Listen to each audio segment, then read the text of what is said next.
Russian troops and Russian-backed rebels are advancing in a new front in eastern Ukraine, and with me to discuss the deteriorating situation is James Blitz, FT Leader Writer. James, there's been new evidence from Nato of satellite images showing Russia sending troops and military equipment into eastern Ukraine. Is this the biggest proof yet of Russia's involvement in destabilizing the country? Yes, pretty much, I would say.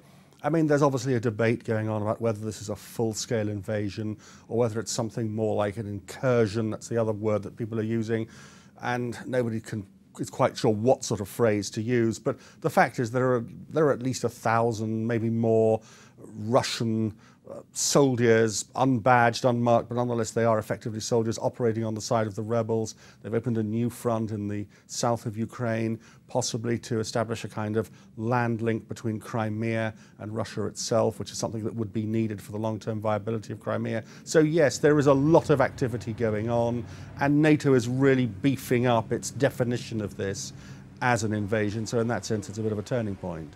And that brings me to my next question. Some people are still reluctant to call it an invasion, but indeed NATO is sort of ramping up its language around the latest flow of arms and troops. So is this another turning point in the crisis, and if so, how significant? Well, it is significant. There have been lots of big moments. There was the invasion of Crimea. There were the first signs of Russian participation on the side of the rebels in the Donetsk area.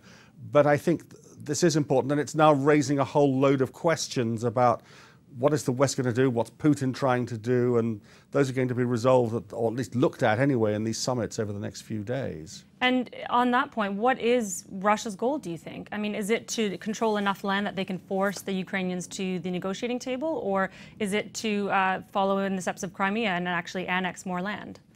Well, from the start, Putin has not wanted an independent Ukraine outside his control to move towards NATO or in any way operate as a kind of independent state in antipathy in some ways to Russia. So what I think he's trying to do is create a kind of frozen conflict inside the country where there isn't really complete sovereign control by Kiev over the eastern region. And that's important because that region is really economically quite important for the country. That's what he's aiming to do. Now, how long he can sustain that for is unclear. There was a period a few weeks ago when it looked like the Ukrainian military was seeing off the rebellion and were about to fully defeat it. And what he's been doing now is really ramping up things again to make clear that there isn't this final defeat for the Russians, which would have been politically very bad for him. So is the momentum in Putin and Russia's favor right now, do you think? Well, it is at the moment on the ground, and as much as he's pushing the Ukrainians back, and the Ukrainian military will, I suppose, attempt again to put down this rebellion, but the Ukrainian military is, although it's stronger than the rebels, if Russia really puts a lot of effort into supporting these rebels right across the eastern region in the south, the Ukrainian military will be under quite a lot of pressure. And we've got a few important meetings coming up. We've got the EU summit, and there's also the NATO summit next week. There's emergency meetings being held as well. What options are on the table for the West now? They've tried sanctions, but arguably they haven't at least deterred the Russians. So what options do they have, and including arming the Ukrainians? Yeah, I think there are three broad questions they've got to answer, and you've touched on them.